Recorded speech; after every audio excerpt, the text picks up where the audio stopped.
Bonjour à toutes et tous, soyez les bienvenus dans ce premier débat du repère, un nouveau rendez-vous que nous souhaitons vous proposer régulièrement sur le site et on fera donc tout pour y parvenir. Donc aujourd'hui, pour pouvoir débuter ce nouveau rendez-vous, nous nous attaquons à un sujet assez vaste qui sera découpé en 3 parties autour donc de la sortie de la nouvelle caméra Canon C300, ce qui va donc nous amener à retraiter de l'usage de la vidéo avec les réflexes et puis ensuite autour de cette caméra en particulier, quelles sont les intentions de Canon, ses prétentions sur ce marché par rapport à la concurrence, et puis enfin qu'est-ce que nous pouvons dire d'une spécificité technique qui fait déjà débat depuis l'annonce du produit, à savoir la sortie qui n'est qu'en 8 bits et non en 10 bits comme c'est souvent le cas sur ce type de matériel.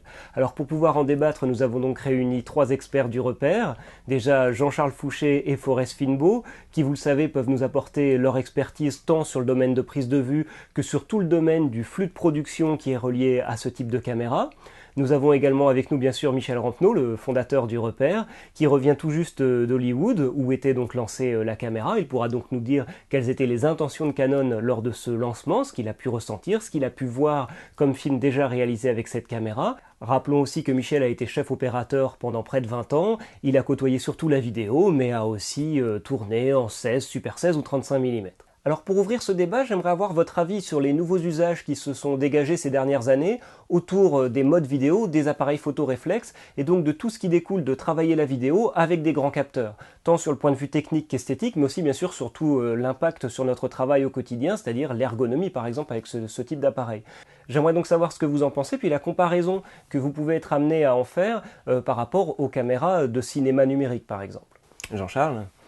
Ouais, c'est sûr qu'il y a sûrement des gens qui utilisent les grands capteurs pour aller vers l'esthétique, mais la plupart des gens qui utilisent les grands capteurs aujourd'hui, c'est parce que c'est la mode d'utiliser des grands capteurs pour avoir du flou, et que qu'est-ce qu'on a comme résultat, c'est qu'on a des films où 90% de l'image c'est du flou. Donc il y a vraiment une grande mode. Voilà, ça va se calmer sûrement à un moment, quoi, mais ouais, c'est la grande mode. Il n'y a pas que le flou quand même dans le 35 mm, il y a d'autres choses qui sont impliquées.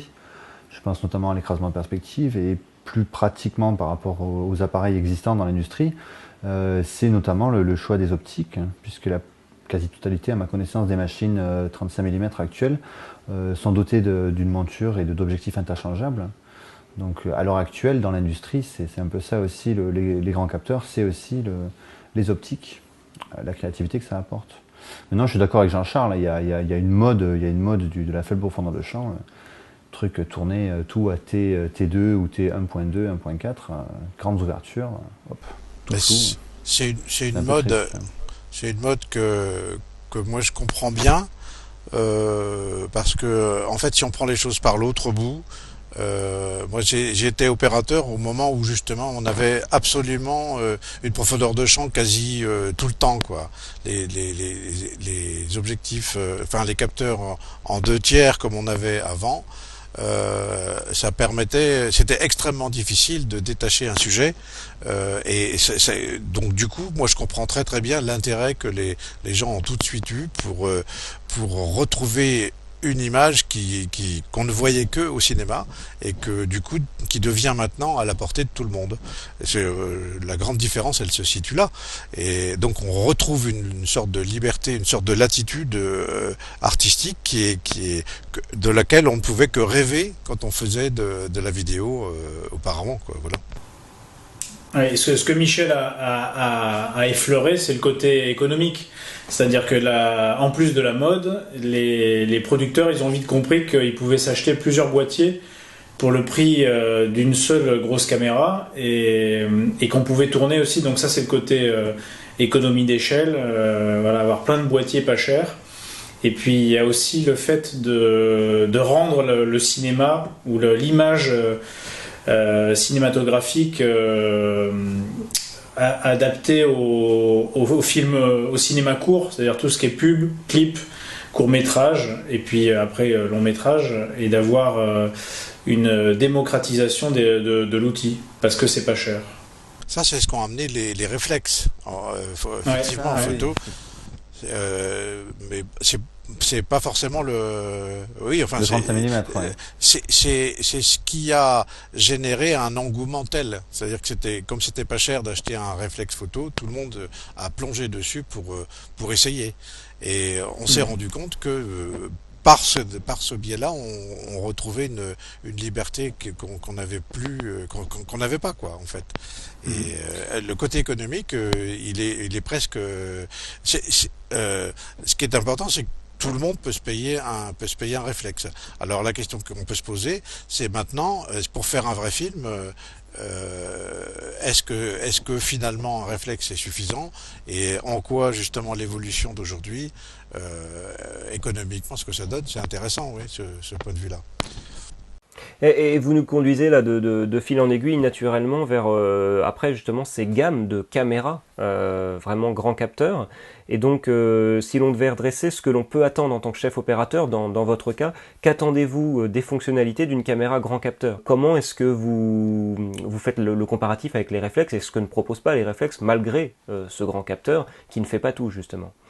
L'un des trucs les plus importants pour moi, c'est l'ergonomie, c'est-à-dire qu'on ait accès à plein de fonctions de manière simple et rapide. Par exemple, le réglage du son, par exemple, la possibilité d'avoir accès à un diaph mécanique, par exemple, et pas électronique, d'avoir accès, pareil, à une mise au point rapide, soit via une bague mécanique, soit via des automatismes ou par exemple des push auto ou des assistants qui me permettent de faire le point rapidement et de pas être de pas avoir sur des économies faibles, par exemple de pointeur qui va mesurer exactement la distance avec le sujet. Et puis après, pour le côté post-production, d'avoir un workflow qui soit plutôt simple ou facile à utiliser, contrairement par exemple au H.264 aujourd'hui on touche là du doigt le codec ou les codecs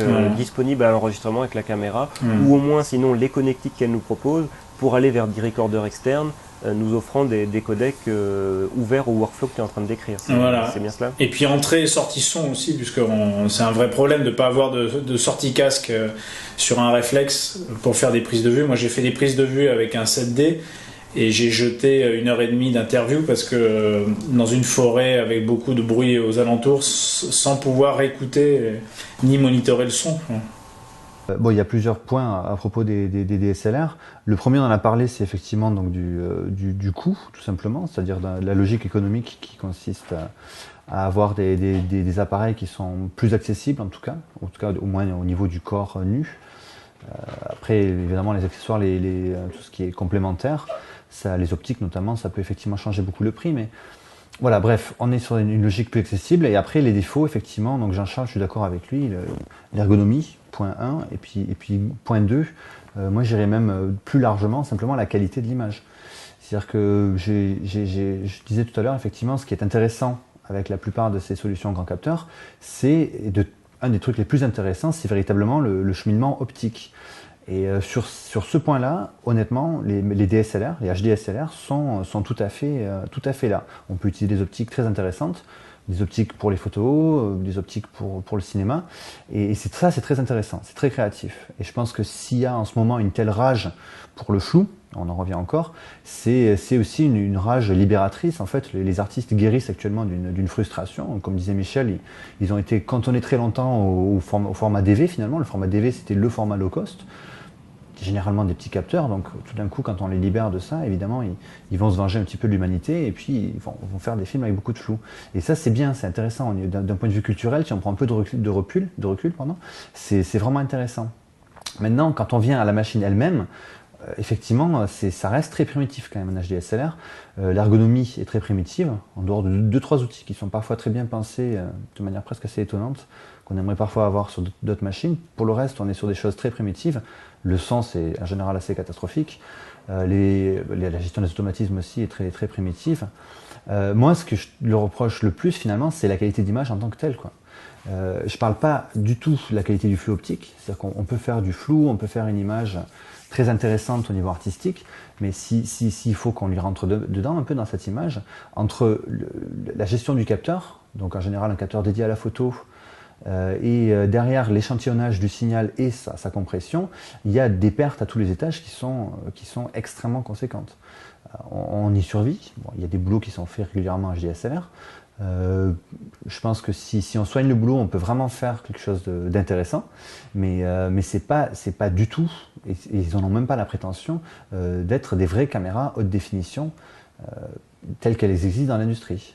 Elles sont recalées à tous les tests, un tant soit peu broadcast qui soit, et si vraiment elles sont intéressantes, et si les gens aiment utiliser ces appareils, c'est vraiment pour tout ce qui est le parcours optique, c'est-à-dire le flux optique, c'est les objectifs, la notion de grand capteur, l'écrasement de perspective, la fabrication éventuellement de faibles profondeurs de champ.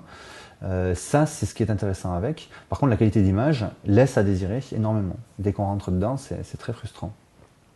Et donc ton profil un petit peu, pour aller au-delà de ces limitations, ton profil de caméra cinéma grand capteur, de ce fait-là, donc pour en arriver à la C300 après, et les caméras qui sont sur le marché, qu'on peut lui juger concurrentes, par rapport à ce que Jean-Charles a pu dresser comme profil de spécificité, qu'est-ce que tu ajouterais?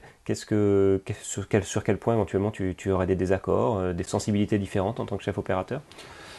Alors il faut distinguer plusieurs choses. La première chose qu'il faut vraiment identifier, c'est la notion même de marché. C'est-à-dire qu'il n'y aura pas une seule caméra au monde qui sera la meilleure caméra pour toutes les personnes, quoi.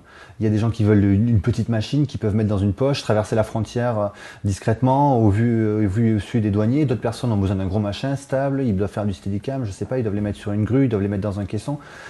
Personne a un seul type de caméra dont il a besoin. Donc du coup, l'industrie s'efforce de répondre plus ou moins avec une certaine échelonnage des appareils, avec une gamme complète d'appareils.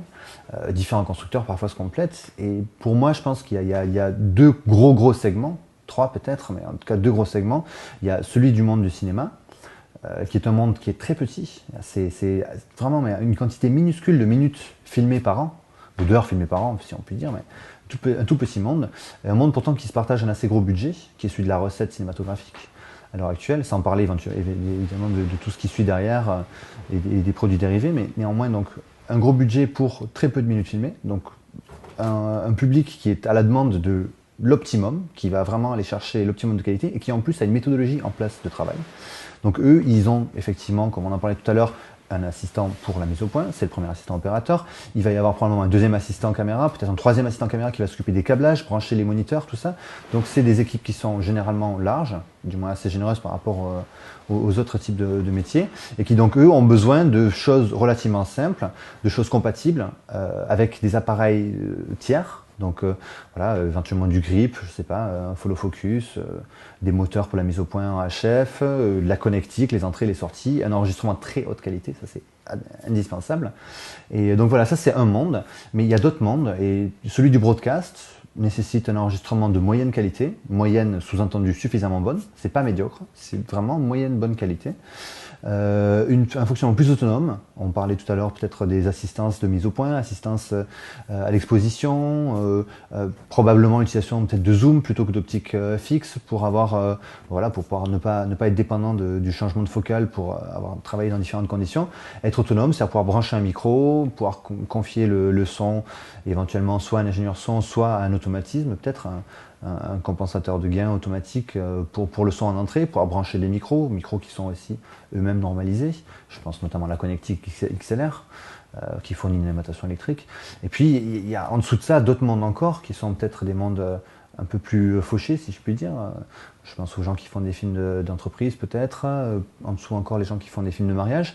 C'est des marchés qui sont eux par contre énormes, qui produisent une quantité spectaculaire de minutes ou d'heures de films par an. Donc c'est un marché qui a moins d'argent par heure de programme fourni, mais qui est tellement énorme que les industriels sont obligés d'y répondre avec des appareils. Et le 35 mm s'est inscrit là-dedans de manière presque obligatoire. C'est-à-dire qu'il y a cette rage, cette frustration, qui fait cette guérison de la frustration des artistes. Ils veulent pouvoir travailler avec des optiques, ils veulent pouvoir travailler avec la profondeur de champ, peut-être travailler avec la perspective. L'écrasement de perspective, c'est très important.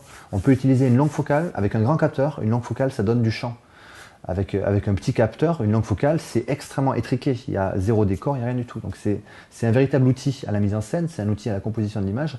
Et tous les segments du marché sont intéressés. Ils ne sont pas forcément compétents, mais ils sont intéressés. Il y a des gens qui tournent des films de mariage maintenant avec des 5D Mark II, avec des 7D montés sur des Steadicam. C'est des choses qui sont improbables. Il y a ne serait-ce que 5 ans ou il y a 10 ans encore plus, c'était improbable ça, de pouvoir monter du 35 mm, longue focale, chargé sur un Steadicam au milieu d'un mariage, un événement que tu ne peux pas planifier, que tu dois tout improviser. Et ça, c'est actuellement en train d'arriver. Donc les industriels sont face à ça. C'est un marché qui est énorme. C'est plusieurs marchés, comme je disais. Et ils sont en train d'essayer d'y répondre du mieux qu'ils peuvent. Donc, je ne sais pas si moi je peux dire quelle est la meilleure caméra, mais intuitivement j'ai 2-3 quand même indices, 2-3 pistes sur qu'est-ce qui intéresse chacun des segments, quoi. Ah, ça c'est très très intéressant, Forest, et ça va nous permettre de mettre en perspective ces profils que tu viens de dresser, ces profils de type d'utilisateurs potentiels, avec ce que tu as ressenti, Michel, lorsque Canon a lancé à Hollywood et tu étais présent là-bas cette nouvelle gamme déjà qui s'appelle EOS Cinema, et en particulier ce premier modèle au sein de cette gamme que sera cette caméra, si on peut l'appeler caméra, enfin je ne sais pas quel est le bon terme à utiliser, enfin en tout cas donc la référence C300. Comment est-ce que tu as ressenti en tout cas la clientèle, le type d'utilisateur à qui souhaitait s'adresser Canon avec ce modèle? Le positionnement, il me paraît tout à fait évident, tout à fait clair. Il est en plus complètement explicite rien que dans le nom. Et au cinéma, ça dit bien ce que ça veut dire. Il s'adresse prioritairement au marché du cinéma pour différentes raisons. Mais à mon avis, la première raison, c'est qu'ils veulent se positionner comme un grand fabricant du vrai cinéma. Donc là-dessus, il n'y a aucune ambiguïté. Le choix d'Hollywood pour la manifestation, ça parle aussi de la même façon. Et toute la procédure témoigne de la même chose. Ils ont commencé par donner la possibilité à des vrais réalisateurs, directeurs photo, de tourner des images, tourner des projets en fait complets avec cette nouvelle caméra. Le résultat, ce sont des films qu'on peut voir aujourd'hui. Probablement, on les verra tous sur Internet. On a déjà vu le film de Vincent Laforêt notamment. Ce sont des petits films et qu'on a vu donc sur un écran absolument gigantesque. Je sais pas exactement combien de bases, mais au moins entre 20 et 40 mètres, quoi. Je veux dire, c'était vraiment énorme. C'est la grande salle du studio Paramount. Et ça m'a fait penser, moi, au film qu'on voit, des présentations de courts-métrages qu'on voyait au Max Linder il y a quelques années, quoi. Pour les non-parisiens, c'est vraiment une très très belle salle. Les gens qui étaient là il y avait soit des journalistes, soit des cinéastes, quoi. En gros, c'était se partageait en deux comme ça. Et moi, ce qui m'a frappé, c'est que les gens du cinéma qui étaient là à la présentation des films et le lendemain à l'exposition pour toucher le matériel. Ils avaient l'air vraiment très très intéressés. Donc pour eux, je pense qu'ils trouvaient que c'était une vraie nouveauté. Donc le positionnement, il est très très clair. Il n'est pas du tout ça s'adresse pas du tout aux gens qui ont besoin justement de beaucoup d'automatisme, c'est ce que décrivait Forrest, la vidéo broadcast. Voilà, je pense que ça c'est pas la cible. En revanche, l'usage qui paraît vraiment naturel, hein, avec ce type d'équipement, ça dépasse quand même le long métrage. Vraiment, je pense qu'à partir du moment où on a un projet de fiction, par exemple, que ce soit un court métrage, et si on a des méthodes suffisamment cinéma, voilà, c'est manifestement un modèle qui va être convaincant dans ce sens-là. Enfin, voilà, c'est comme ça que je l'ai ressenti en tout cas. Et entre autres via tout le parc de location Et là, on va retomber sur après les histoires de montures d'optique, mais tout ça rejoint en fait tout à fait le fait que dans les parcs de location, quelles optiques nous allons pouvoir louer pour ce projet en particulier. Et là, on a déjà vu avec certains réflexes de nouvelles perspectives ouvertes par le monde du court-métrage. Des modèles de caméras à grand capteur depuis ces derniers mois semblent aussi dresser la voie de nouvelles perspectives pour les réalisateurs de court-métrage, même si la caméra n'est qu'un élément parmi de nombreux autres. Est-ce que vous le ressentez comme ça aussi, Jean-Charles et Forest Pour les gros budgets, en fait, le budget caméra, c'est un tout petit budget comparé aux optiques, à l'accessoirisation et ce genre de choses. Donc, pour les grosses prods, Michel tout à l'heure disait qu'en fait c'était une vraie nouveauté. Et moi j'ai du mal à voir qu'est-ce qu'elle apporte de plus.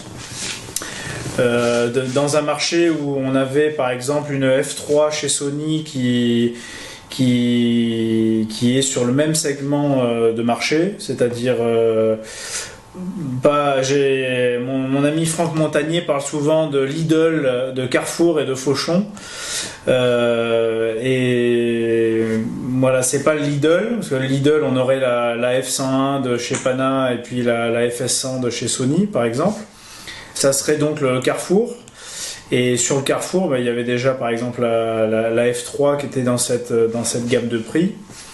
Et je trouve que sur le papier, puisque j'ai pas vu la caméra, la F3 sur le papier en donne plus pour le même prix. Donc j'ai du mal. Je trouve que la seule vraie bonne idée, c'est un capteur dédié sortie vidéo, c'est-à-dire un capteur dédié à un enregistrement 2K ou HD.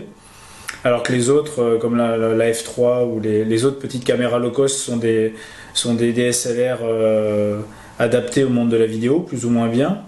Et donc là, c'est quelque chose d'intéressant. Après, je trouve qu'il y a plein de handicaps dont on parlera peut-être tout à l'heure, mais effectivement, moi ça me paraît très important. C'est ce qu'on a reproché depuis le début au DSLR en fait. C'est justement qu'il y avait trop de pixels ou trop de, je sais pas comment vous formulerez ça scientifiquement, mais le résultat des courses c'est que on avait une sensibilité du coup qui n'était pas idéale et qui n'exploitait pas vraiment le potentiel, toutes les possibilités. Et là, ce que les gens ont retenu tout de suite, c'est justement cet aspect-là, parce que ça, on le voit directement sur l'image quand même. On voit la question de la sensibilité. Moi, elle m'a carrément assis. Il faut reconnaître, c'est les films qu'ils ont montrés, qu'ils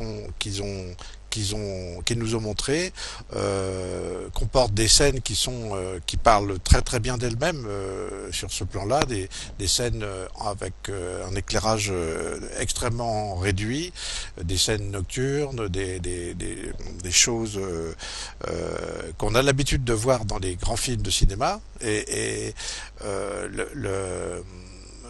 donc ça, c'est des scènes que tout le monde pourra contrôler. Sur place, ce qui m'a frappé également sur le plan de la sensibilité, donc c'était, il y avait un plot sur leur exposition donc c'était une scène avec un décor avec des poubelles, des trucs comme ça, peu importe. Mais ce qui était intéressant, c'est que on passait d'une lumière normale à plus de lumière du tout, et avec juste des petits trucs, des petites loupiottes avec un type qui se balade avec une torche pour donner la référence. Mais ça, normalement, avec les solutions qu'on a l'habitude de voir, on a un bruit qui monte énormément à ce moment-là, quand on n'a plus de lumière. Et là, on voyait sur le monitoring vraiment pas un pet de souffle. Et moi, ça m'a frappé. Voilà. Donc, je pense que c'est un aspect qu'il faut vraiment retenir. personnellement, c'est l'aspect qui me séduit le plus dans un nouveau système, c'est le fait d'avoir une liberté par rapport à la lumière. C'est non pas de pouvoir ou pas en mettre, moi mon avis c'est qu'il faut toujours en mettre, mais d'avoir une qualité d'image, une qualité enfin une absence de bruit qui va au-delà de ce que j'ai connu moi, même en film. Donc voilà. Moi, je me sens obligé de défendre deux intervenants, enfin deux belligérants là, de la bataille. Le premier, c'est la Sony. Pour le coup, la F3, c'est pas du tout un capteur DSLR. C'est vraiment un capteur dédié justement à la vidéo. Et en ça, Canon a rejoint justement Sony dans cette démarche. Et s'est éloigné justement de Panasonic avec la F100. Et ça, vraiment, je trouve que c'était une bonne chose et je suis très content que Canon ait fait la même chose avec la C300, quoi. Sur l'autre point, c'était la sensibilité. La sensibilité, pour le coup, les DSLR, malgré leur tout petit photosite, ils arrivent à l'heure actuelle, alors, je ne peux pas parler pour toutes les marques, je ne les connais pas tous par cœur, mais pour travailler quand même régulièrement avec au moins les DSLR Canon, c'est donc des tout petits photosites. Le 5D Mark II, c'est du 21 millions de pixels. Je crois qu'on est sur 6 microns, peut-être même moins. C'est des capteurs qui sont actuellement réputés très sensibles. Ça, c'est aussi parce que c'est la manière dont les caméras réagissent au bruit. C'est une manière qui est assez non linéaire, c'est-à-dire qu'effectivement le bruit finit par monter. En fait, il est tout le temps présent, même avec des très faibles sensibilités, mais il ne monte pas du tout de manière linéaire. On peut monter très haut les ISO avant que ça devienne insupportable. Donc en fait, soit c'est insupportable à 100 ASA, et ce sera pour tout le monde, même en très faible sensibilité, mais s'il y a une quantité de lumière suffisante, enfin plutôt un éclairage suffisant de la scène, en harmonie, alors on peut vraiment monter assez haut en ISO, et justement les DSLR sont assez célèbres pour ça. Parce que c'est plus beau qu'une caméra vidéo. Une caméra vidéo, dès qu'on balance, je sais pas moi, 12 dB de gain, ça met tout le monde d'accord, ça se voit. 18 dB de gain sur la plupart des caméras, quasiment la totalité, c'est absolument imbitable, si je puis me permettre un mot un peu cru. Je sais pas. Moi, je parlais juste de mon ressenti par rapport ce que j'ai vu des DSLR, en tout cas, ça me paraît pas à la hauteur de ce que j'ai vu avec cette caméra. Voilà, c'est tout. Je peux pas en dire plus. C'est bien, on va devoir l'essayer en plus en détail, ça, pour véritablement savoir. À part la sensibilité, ce qui m'a frappé évidemment, c'est l'utilisation des optiques, mais ça, je pense que Forrest et Jean-Charles en ont parlé abondamment. Ce qui m'a frappé également, c'est comme spécificité, c'est la compacité. La compacité et la modularité, c'est-à-dire que c'est le concept boîte, hein, mais elle m'a paru plus petite qu'une F3 en longueur, je pense, et tout est démontable dessus. Donc du coup, si on veut, on peut la loger dans un endroit extrêmement réduit. On peut tourner dans à peu près tous les cas de figure possibles d'encombrement réduit. Et ça m'a paru une spécificité par rapport aux grosses caméras comme les Alexa ou les caméras film antérieurement, quoi. La compacité fait partie je pense, de ce qu'attendent les gens. Justement, quand je parlais de nouveauté, c'était plus dans ce sens-là qu'on ressentit une souplesse possible d'emploi qui est voilà, bon, compacité. Qu'est-ce qui, toi, te marque le plus sur le positionnement de cette caméra, sur les spécificités annoncées, aussi bien sur les plus que sur les moins, par rapport à ta propre sensibilité de chef opérateur, à tes goûts et à ce qui nous a été présenté? Je pense qu'il va falloir commencer d'abord par quelle caméra, puisqu'elle est déclinée en deux versions, la version PL et la version EF. Donc ça, c'est déjà un point qui est intéressant, très intéressant, et je pense qu'il rejoint justement celui de la question des optiques. C'est ce que je disais tout à l'heure, ce qui fait avant tout une image, c'est le flux optique. C'est-à-dire ça va être tout ce qui constitue le décor, l'éclairage, et ensuite les optiques qui vont traverser, avant même d'être formées sur un capteur quel qu'il soit. Et donc là, du coup, clairement, avec déjà l'offre de ces deux montures différentes, Canon annonce d'entrée que voilà, ils vont donner le choix à leurs utilisateurs. par opposition à une caméra justement qui aurait un objectif non interchangeable.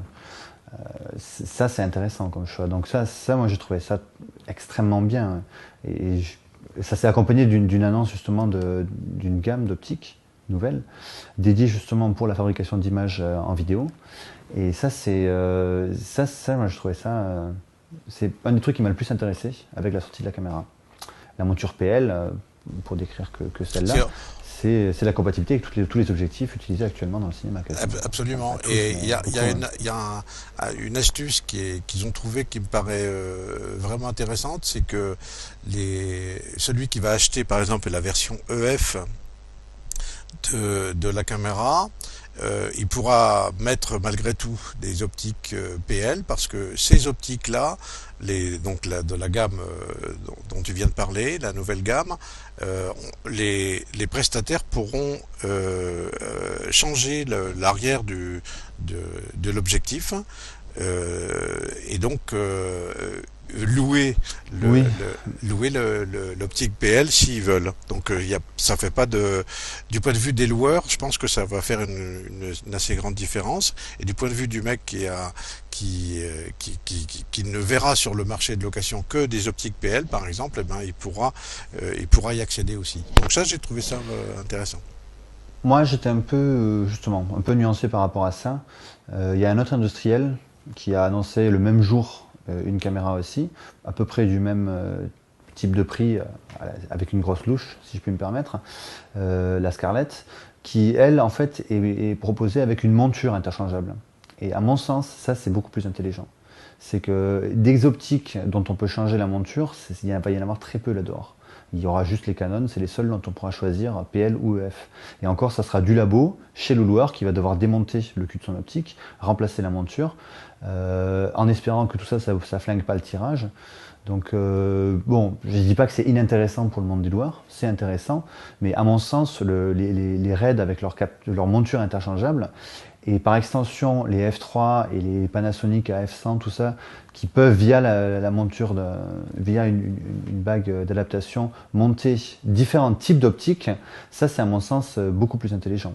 Parce qu'il y a des optiques là-dehors, il y en a toute une jungle, et c'est plus intelligent d'avoir une caméra dont on peut changer la monture que d'avoir des optiques dont on peut changer la monture, à mon sens.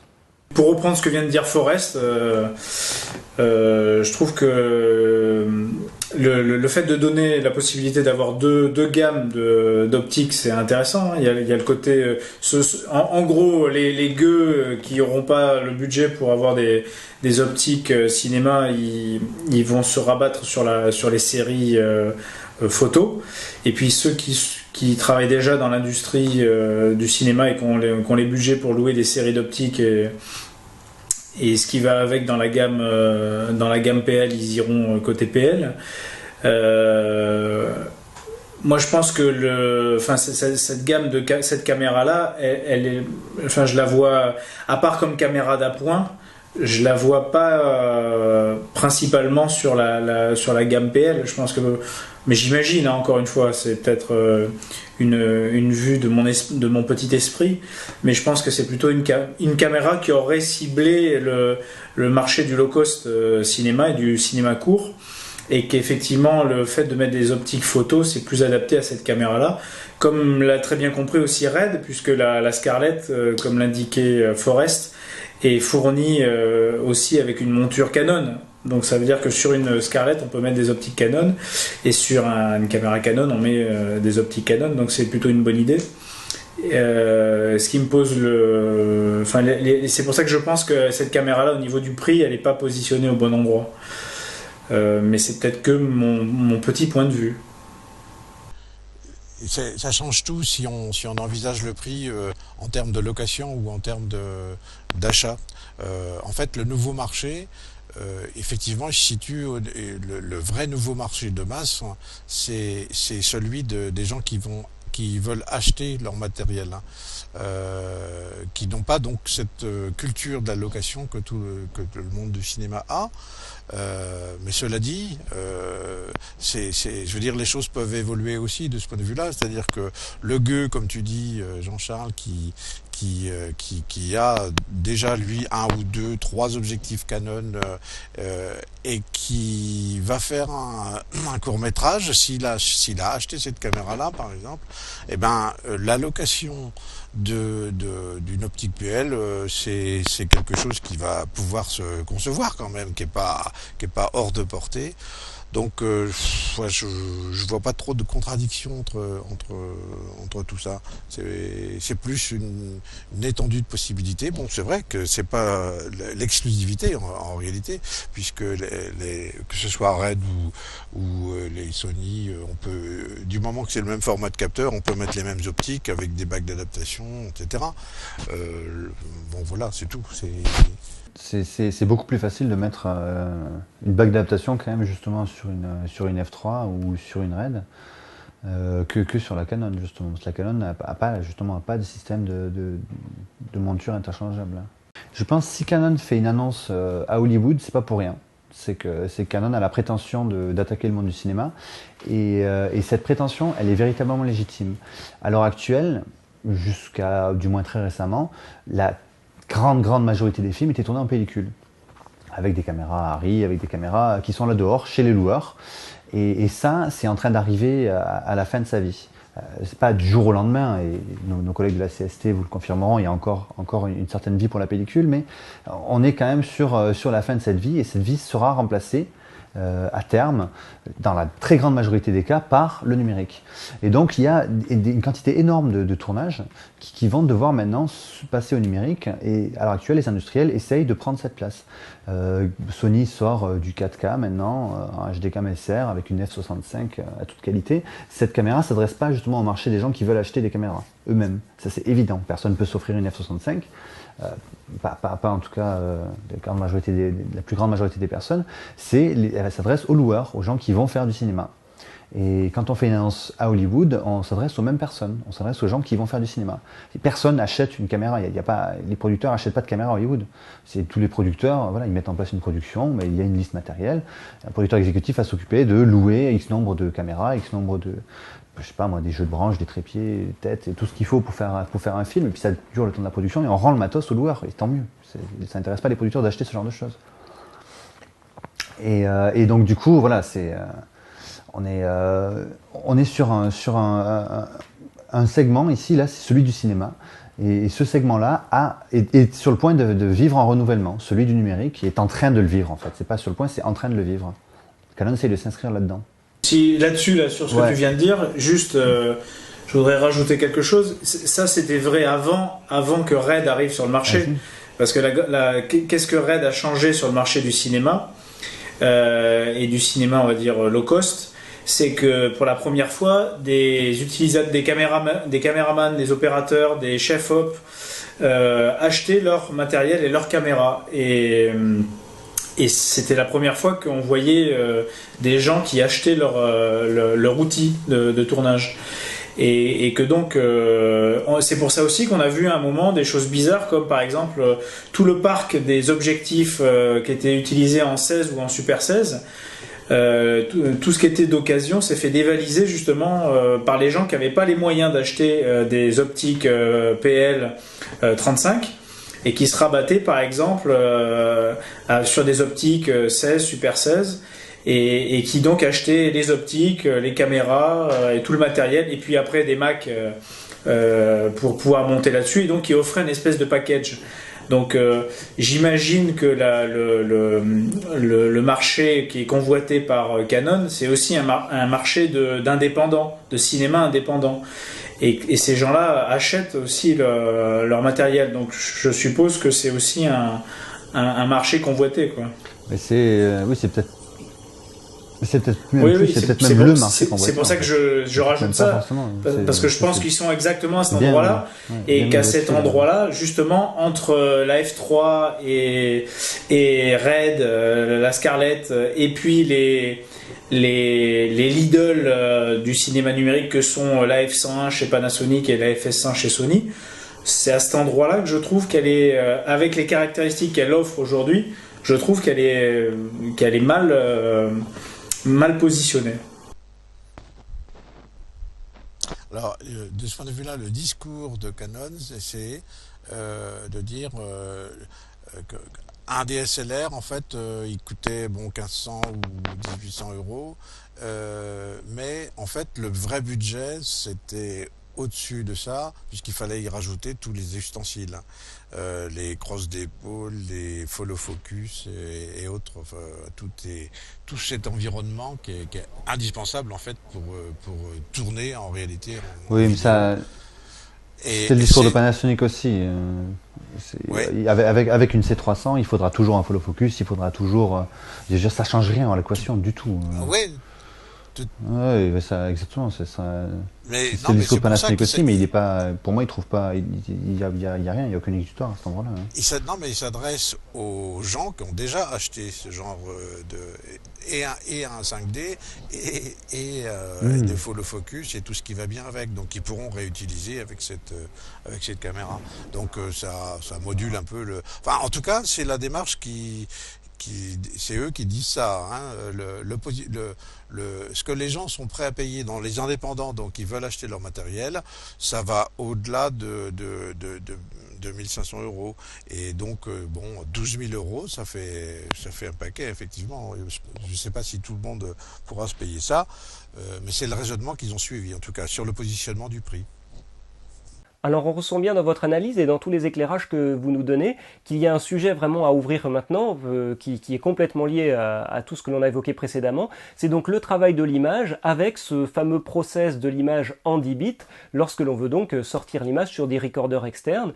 Or là, sur cette caméra-là, Canon a fait le choix d'un process en 8 bits et j'aimerais qu'on comprenne les enjeux que cela implique au niveau des usages sans rester justement sur un aspect technique qui ne serait pas abordable pour ceux qui ne l'ont jamais traité, et donc justement en se montrant pédagogue, ce que vous savez tous les deux très bien faire, Jean-Charles et Forrest, pour que l'on puisse comprendre justement comment déjà fonctionne un workflow en 10 bits, quels sont ses avantages, quelles sont ses spécificités.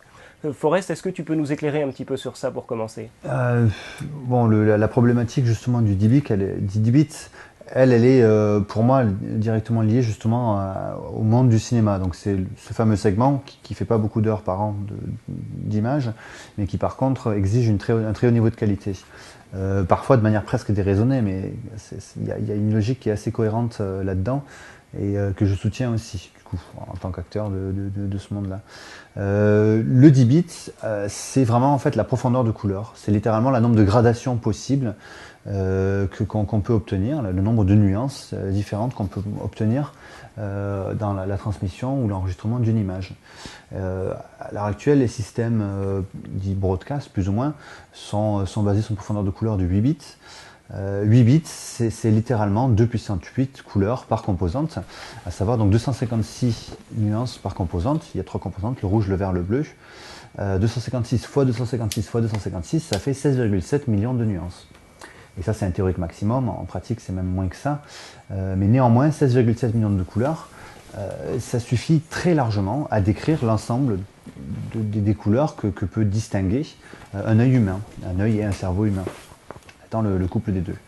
Et c'est pour cette raison que à peu près l'ensemble de l'industrie de la diffusion, donc je pense à la télévision, au DVB, au broadcast, au satellite, la TNT et tous ces trucs-là, sont tous basés sur un codage en 8 bits parce qu'il est suffisant pour obtenir une bonne reproduction de la qualité d'image. Le 10 bits, ça consiste, on rajoute en fait 2 bits par canal, donc 2 puissance 10 c'est 1024 niveaux.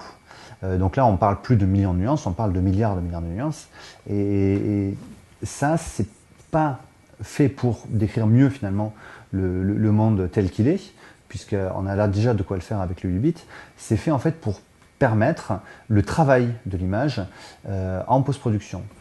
Et la logique justement du log, de l'enregistrement logarithmique, c'est finalement d'optimiser le signal pour décrire un nombre maximal de nuances différentes, de manière par la suite à pouvoir retravailler cette image-là. Retravailler, c'est littéralement refaire à la fois la colorimétrie, les nuances, la couleur, et le contraste de l'image, le travail en post-production. Le log permet de garder un maximum de nuances et de niveaux de valeurs différentes. C'est à l'heure actuelle utilisé dans l'industrie, très largement dans l'industrie du cinéma.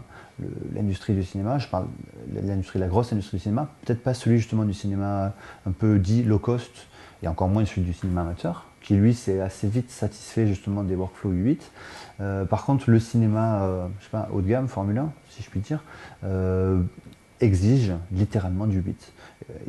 Il y a même des PAD TV qui recommandent le 10 bits.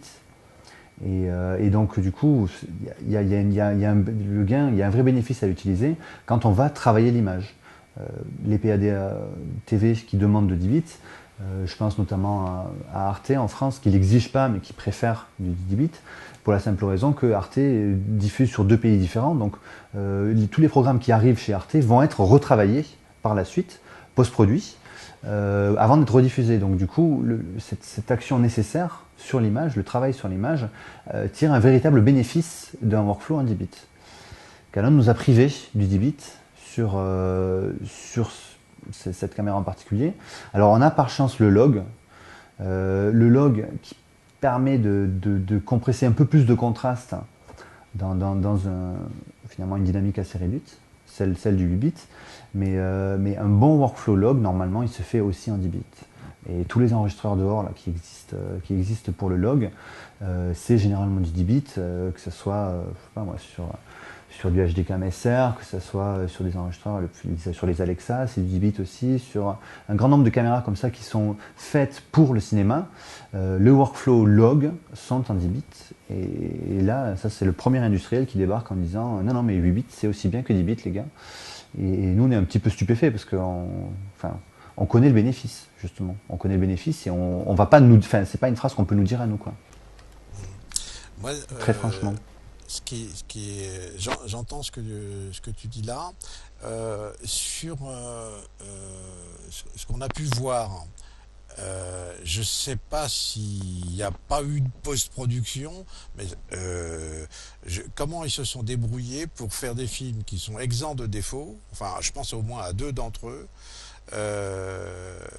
Si toute opération de post-production derrière génère des artefacts ou du banding, comment ils ont fait pour l'éviter dans ce cas-là? Est-ce qu'ils ont simplement tout prévu à la prise de vue Voilà, c'est exactement ça. C'est moins on triture une image, moins elle est sensible à ça. Comme je disais, le 8 bits permet de très bien décrire une image telle qu'elle est. Dans un format de diffusion, c'est très bien. Donc, si l'image est triturée de manière raisonnable, retirer de la couleur dans une image, lui donner un look, une patine, ça souffre pas directement de la chose, quoi. Mais ça veut pas dire que c'est aussi bon que du 10 bits. Justement, si on a une image est tournée sous-exposée, si une image était tournée avec la mauvaise balance des blancs, et le monde du cinéma en réalité se fout plutôt pas mal de la balance des blancs, paradoxalement, parce que justement l'image est par définition post-produite. Il y a vraiment un bénéfice à avoir le truc. Alors je dis pas que c'est impossible de produire une belle image sans avoir le 10 bits, et c'est le monde du son par exemple, si on veut parler de bits, le monde du son diffuse à l'heure actuelle en 16 bits, plus ou moins, c'est ce qu'on trouve dans la diffusion, et tous les sondiers enregistrent en 24 bits. Et ils enregistrent en 24 bits pour avoir une plus grande dynamique. Pour la même raison que nous, on demande du 10 bits en vidéo, c'est parce qu'il faut pouvoir justement tourner. Si on a enregistré un truc, et bon, pour prendre le monde du son, si c'était enregistré, je sais pas moi, avec des crêtes qui tapent à moins 20 dB, à moins 30 ou à moins 40 dB, eh bien quand on a un 16 bits, on manque de dynamique. Donc si on va après derrière gonfler le son, c'est-à-dire travailler dessus, c'est faire la même chose que quand on étalonne, si on change la balance des blancs, si on va étalonner le contraste, ben, on prend un risque. Si on va trop loin, de voir apparaître des défauts. Mais c'est évidemment si on va trop loin. Donc voilà. Je ne dis pas qu'on va en avoir forcément. On peut produire une bonne image. Si je te suis bien, en fait, en gros, on a simplement moins droit à l'erreur. Est-ce qu'on peut dire les choses comme ça? Oui, c'est peut-être une bonne manière de le dire, parce que dans les faits, on peut le voir aussi. On peut produire une bonne image avec des enregistrements 8 bits, puisque il y a des bonnes images qui sont produites. Toi, tu en as vu. Oui, là, c'est pas... effectivement. Mais par contre, l'argument de dire le 8 bits c'est aussi bien que du 10 bits, cet argument-là, par contre, D'accord. Je sais pas, sans vouloir être de mots méchants, je suis pas sensible du tout. Là, ce qui vous préoccupe aussi, c'est le fait qu'on soit sur ce positionnement tarifaire à 12 000 €, ce que proposent donc un certain nombre de marques concurrentes avec des caméras grand capteur à ce prix-là. justement sur cet aspect de leur sortie qui, elle, est en 10 bits dans ces cas-là. Jean-Charles, si tu veux reprendre la parole pour compléter, réagir sur cet aspect. Ouais. En fait, pour donner une image claire, c'est un peu comme si on travaille en photo avec un négatif ou si on travaille avec de l'hecta pour faire une diapo directement. Soit on travaille avec la matière première, c'est un négatif qu'on va révéler et il va falloir une marge pour passer du négatif au positif et puis avoir une marge de travail pour pouvoir tirer sur les nuances de l'image. Soit on a peu de marge et puis voilà, on a une image quasiment positive dès le tournage et puis on va avoir une marge qui est beaucoup plus faible. Et donc positionner une caméra à ce prix-là en bridant l'enregistrement et surtout, ce que je comprends pas, en bridant la sortie HDSDI, en la bridant à 8 bits, alors que l'intérêt de la sortie HDSDI justement c'est de bénéficier d'un espace beaucoup plus large et d'utiliser des recorders qui vont ouvrir. Je comprends pas bien, alors que la F3 par exemple nous permet justement d'aller enregistrer en 10 bits, en 4.2.2 ou en 4.4.4 dans la même gamme de caméras. Je comprends pas bien l'utilisation, l'idée de dire que c'est la killer caméra, d'aller à Hollywood et d'avoir une caméra qui fait seulement du 8 bits en on-board sur les cartes compact flash et en externe. Et là il y a vraiment c'est stupéfiant, ouais, je suis d'accord. Une SPX 171, ça fait 3 000 € et ça fait du 10 bits. Quoi. Voilà. Et quand Canon vous dit attendez pour voir sur ce domaine technique, nous avons une autre approche à vous proposer. Mais non, en fait, il y a eu exactement la même discussion quand Sony a sorti la PDW F800, qui était une caméra qui se démarquait de la F700 parce qu'elle était à destination justement du cinéma. Pour remplacer la F900 et ils utilisaient le même codec qui est du MPEG-2 4.2.2 à 50 mégabits par seconde en 8 bits et il y avait un manque d'audace en disant mais si vous voulez faire du cinéma, en gros si vous allez faire du cinéma positif, pourquoi s'être limité et n'avoir pas ouvert en fait à l'étalonnage, parce que de quoi on parle en fait, le 8 bits et le 10 bits, on parle de quoi en fait? On parle de l'étalonnage. Donc c'est de se limiter par rapport à ce qu'on va pouvoir travailler. En fait le problème n'est pas tant d'utiliser des courbes de gamma, des courbes de contraste standard, parce que peut-être que cette caméra, en utilisant les bonnes courbes de contraste, on va avoir des images magnifiques. L'idée, la contradiction pour moi, c'est d'avoir une caméra à ce prix-là, sur 8 bits, qui intègre une courbe log. Voilà. Là, il y a quelque chose pour moi qui tourne pas rond. Mais bon. Le principe du log, justement, c'est d'utiliser intelligemment le peu de bits qu'on a disponible. Donc, je pense pas que ce soit si stupide que ça de mettre du log. Normalement, le 10 bits log, c'est l'équivalent du 12 bits linéaire. Quoi. Oui, mais justement. Donc, si on a 12 bits linéaire ou 10 bits log, là, on a même pas 10 bits. Il n'y a pas 10 bits. Il n'y a pas 10 bits log. Il n'y a pas 10 bits. Linéaire au niveau de la tête de caméra, théoriquement il y a 13 bits sur le vert et 12 bits sur le rouge, 12 bits sur le bleu. Donc, théoriquement on a 12 bits linéaires, donc on devrait pouvoir avoir 10 bits log quoi. Et la frustration elle vient de là. On est d'accord que c'est pas impossible de faire une belle image avec du 8 bits, il faut la bûcher, mais sincèrement, c'est comme tu disais, c'est comme tourner avec un positif ou tourner avec un négatif et derrière faire du labo pour le révéler. Mais ceux qui utilisent les DSLR, ils connaissent ce type d'utilisation. C'est soit vous utilisez une courbe de gamma qui est inclue dans l'appareil, les gammas standards, soit vous fabriquez votre propre courbe de contraste en fonction du contraste de l'image adapté à chaque condition d'éclairage. Et on a commencé à voir apparaître des courbes dites flat qui justement essayaient de faire rentrer la dynamique. Mais essayer elles contiennent leur échec ces courbes justement parce que c'est du H264 et que ça fait des bandes atroces dans l'image. Et il y a énormément de problèmes à travailler sur des courbes flat sur du DSLR pour plusieurs raisons, justement à cause de la compression, mais aussi parce que on est flat et on est sur 8 bits et que c'est très compliqué.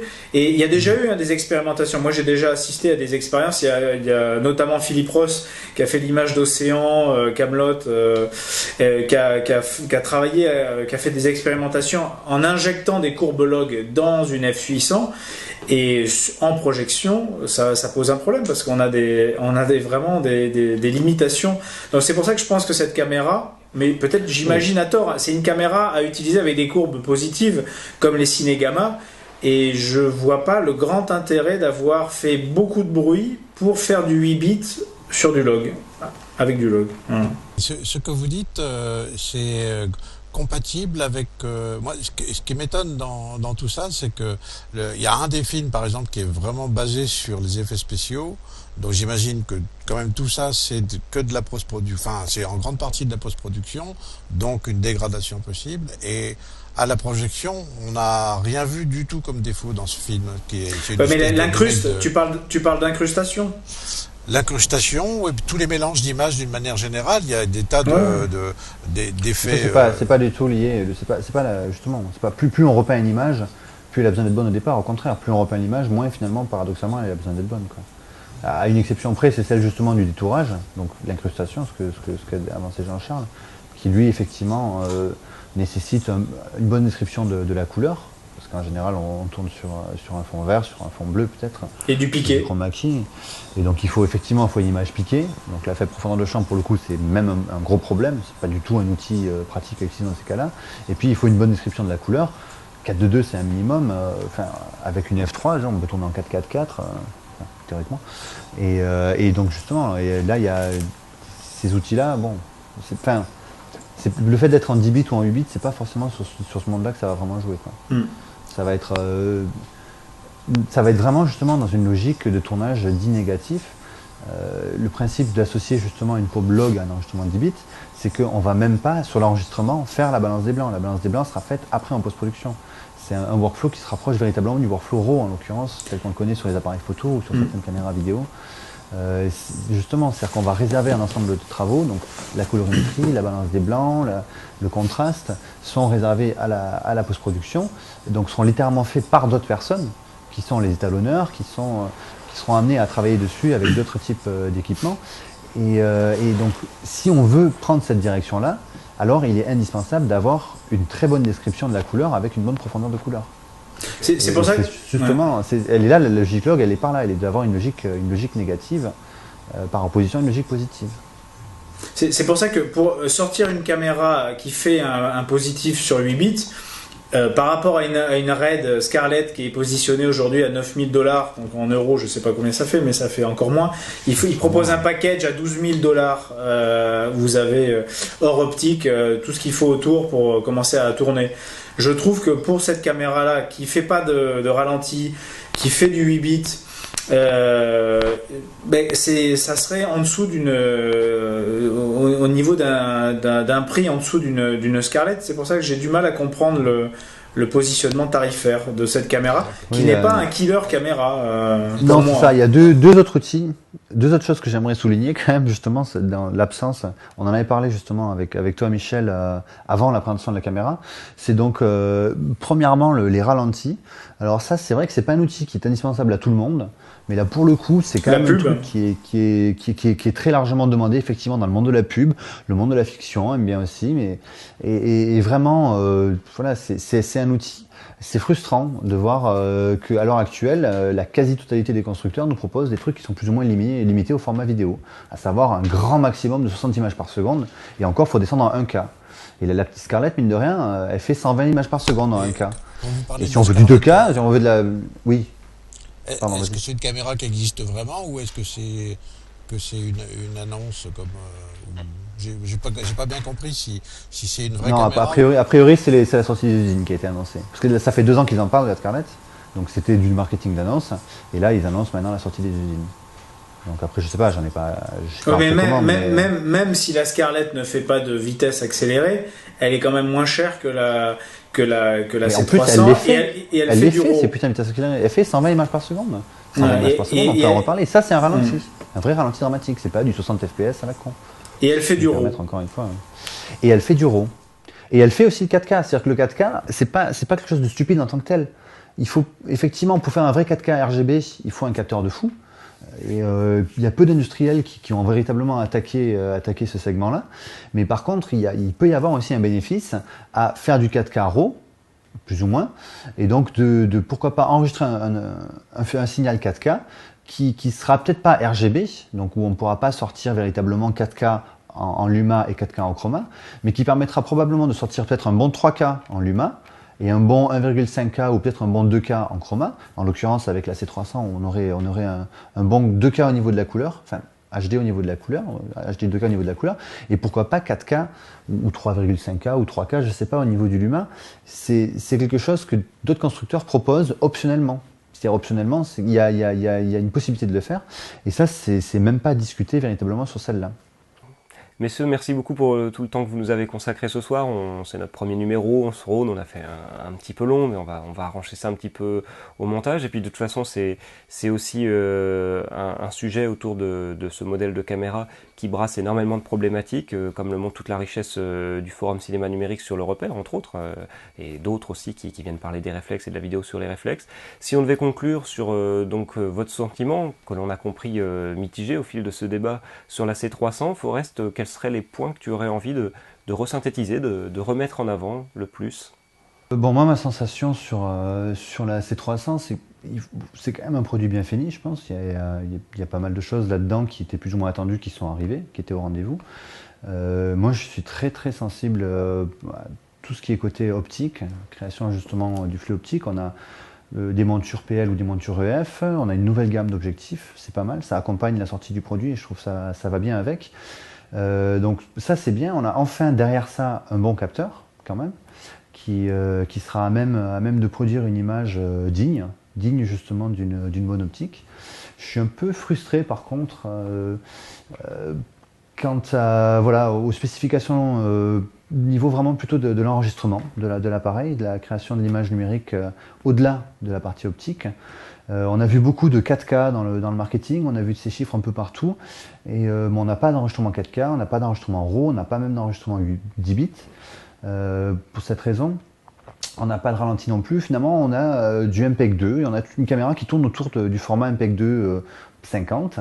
C'est un format broadcast. C'est un format broadcast digne, mais c'est pas non plus à 7 ampères par terre. C'est un format tout à fait développé pour la diffusion du broadcast et pas pour celui du cinéma véritablement. Et donc du coup c'est limité à du 8 bits puisque l'MPEG-2 est limité à du 8 bits, c'est limité à du 60 fps, 50 fps peut-être dans le monde pâle, pas de ralenti non plus. On est sur un truc que le cinéma attendait pas spécialement. Le cinéma a déjà ça depuis très longtemps et attend justement plus. Et je pense si Canon fait son lancement à Hollywood, il prenait aussi le risque d'un petit retour de bâton à ce niveau-là. Et ça sert à rien de marquer le 8 bits c'est aussi bien que du 10 bits ou c'est la caméra qu'il vous fallait. Les gens ont des attentes, le monde de la pub a des attentes qui ne sont pas complètement répandues. Donc voilà, sensation satisfait mais mitigée. Jean-Charles, dans le même esprit, quelle serait ta conclusion? Ouais, je pense que c'est un bel objet, mais qui est trop cher par rapport à ce qu'il fait. Aujourd'hui, je trouve que la partie caméra est réussie, que la partie record et workflow est pas à la hauteur. Dans un environnement où Panasonic, depuis des lustres, nous fait du 10 bits sur n'importe quel petit caméscope d'entrée de gamme semi-pro, je comprends pas pourquoi il n'y a pas du 10 bits sur cette caméra-là qui est non pas à destination du broadcast, mais du monde du cinéma, qui en général pousse sur la partie post-production. Donc là, c'est clairement pas sa cible pour un prix supérieur à ce que moi personnellement j'attendais. Donc j'attends les prochains modèles et peut-être que cette petite caméra elle va avoir sa place. On va voir, c'est le marché qui va avoir raison. Donc il faut voir où elle va aller si elle se positionne sur le marché du cinéma d'entrée de gamme. Et puis voir les prochains modèles. Sachant que moi je suis pas un fan du 4K à tout prix. Hein. Une bonne petite cam en 2K sur 10 bits log, ça me va très bien pour le low cost cinéma. On verra. Michel, on aura également compris tes interrogations entre ce que tu as pu visionner dans des conditions, tu le disais, vraiment excellentes, avec des écrans de très très grande taille, et interrogations qui n'auront peut-être pas spécialement été levées non plus par nos échanges, parce qu'on attend de comprendre un peu mieux. Est-ce vraiment, par exemple, un bon usage de la caméra en amont, comme on soupçonne, ou y aurait-il possibilité, alors que sur le papier on ne voit pas comment, avec les explications limpides de Forest et Jean-Charles, d'un travail plus en négatif, comme l'image a été prise, et donc d'un travail d'étalonnage qui ferait que malgré le 8 bits on pourrait faire des choses. Au-delà de cet aspect important de notre échange, quelle serait ta conclusion, et puis même en revenant là-dessus, bien entendu. Je pense il faut comparer aussi cette caméra-là à ce qui a précédé chez Canon, donc les boîtiers réflexes. Et donc par rapport à ça, je pense que le 422 50 c'est beaucoup mieux, beaucoup mieux que la VCHD qu'on avait sur les boîtiers réflexes. Et le point central pour moi, puisque j'ai absolument pas pu voir, donc on a bien compris les défauts qui sont susceptibles d'être possibles et probables selon Forest et Jean-Charles, je les crois volontiers. Moi je n'ai pas pu le voir sur les écrans, j'ai vu que de belles images, donc des belles images pour l'essentiel qui satisfont aux critères de ce que comme spectateur on peut attendre du cinéma. Voilà, et c'est l'aspect majeur pour moi, ça reste envers et contre tout le côté sensibilité que je privilégie de loin et moi je suis convaincu que ça c'est un capteur, une caméra plus sensible que les autres. Voilà, c'est ce que j'en ai ressenti dans le positif. Après, je fais confiance à nos experts qui ont sûrement raison de nous alerter sur les risques encourus. Voilà. Je pense c'est moins des risques en fait, véritablement, qu'une manière de travailler, plutôt à mon sens. C'est pas, on prend pas un gros risque à travailler avec une C300, on peut pas vraiment travailler comme on pourrait le faire avec une F3 et un enregistreur S-Log derrière en 10 bits. C'est plus ça, quoi. Il faut déjà exactement faire la balance des blancs, parce que sinon, avec une balance des blancs qui est biaisée, vu qu'on est sur 8 bits, c'est comme si on échantillonnait le canal des bleus ou le canal des rouges sur 6 bits peut-être. Et là, ça devient catastrophique. Alors que si on passe sur du 10 bits, c'est comme si on avait le bleu sur 8 bits. Voilà. On peut s'être planté sur le blanc, c'est pas grave, il reste 8 bits derrière de définition et c'est pas très grave, quoi. Voilà. Vraiment merci à tous, merci à vous de nous avoir regardés. Et puis on se dit à bientôt pour un prochain rendez-vous, peut-être sur des sujets un tout petit peu moins pointus. Et en tout cas, merci Jean-Charles, merci Forest, merci Michel. Je vous laisse nous saluer de votre côté.